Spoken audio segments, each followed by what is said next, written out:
everyone, my name is Noah Reisenauer. I'm Owen Fleming. I'm Hutchinson. I'm Tanner Zang. And today we're going to give you a brief overview of our Zurn control flow roof drain design study project. So just start off with a little bit of the background. So typically roof drains consist of three parts: the drain body, the clamping collar, and the dome. For our project, we are redesigning the Z105 control flow clamping collar. The main reason for this project is because the control flow roof drain was designed before the test stand. The roof drain was designed back in the 1940s and the test stand was designed 4 years ago, so it's never actually been tested to see if it flows properly. The primary function for this roof drain is to restrict the flow to a desired rate of 10 plus or minus 1 gallon per minute per every inch of water on the rooftop. And these drains are designed for flat or sloped roofs. And also, we want to make this clamping collar compatible with the newly designed Z100 flow force drain body and dome. And these drains are primarily used in cities that have drain systems already in place and on commercial buildings. So you can see here, after the completion of this project, these were our two final designs: the sloped roof design and the flat roof design. The only difference is with the flat roof being for 3 inches of head height and the sloped roof design being for 6 inches of head height. Now moving on to experimental flow data. So the first part for this project was to do some benchmark testing with the original design. You can see from this data here that at every inch of head it fails because it is over the 1 gallon per minute threshold. So you can see here this is the graph for the experimental data for the original design, the red line being the experimental data and the blue line being the target line. You can see we are consistently over, and we are way over at the 6 inch head height mark because the water ended up flowing over top of the roof drain. And then after completion of the final design, you can see here we are all in the green and below that 1 gallon per minute threshold. And here's the graph for that. Both lines are right on top of each other, so you can see we are now within that spec.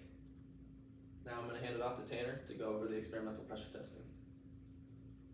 So for this test, the clamping collar, we're clarifying that the clamping collar was to seal the membrane of the drain body.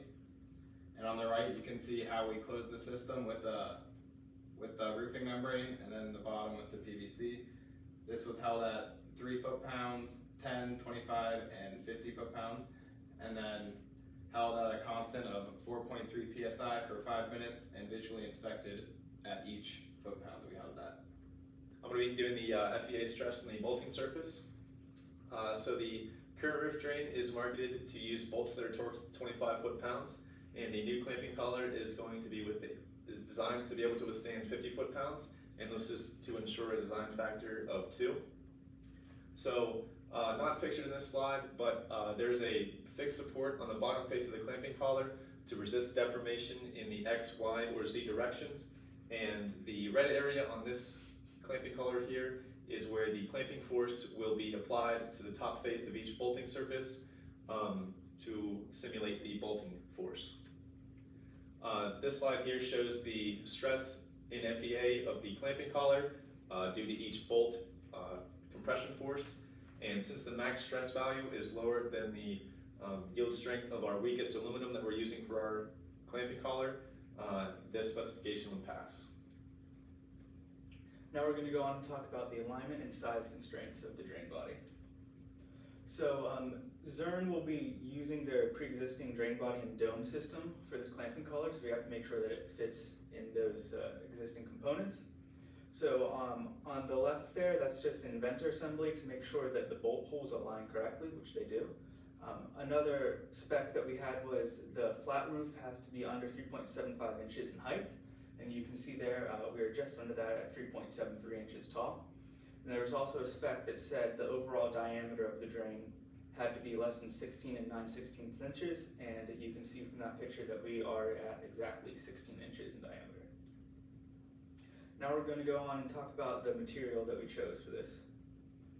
So we did a design criteria, weighted categories, and we looked at a couple different materials to choose from.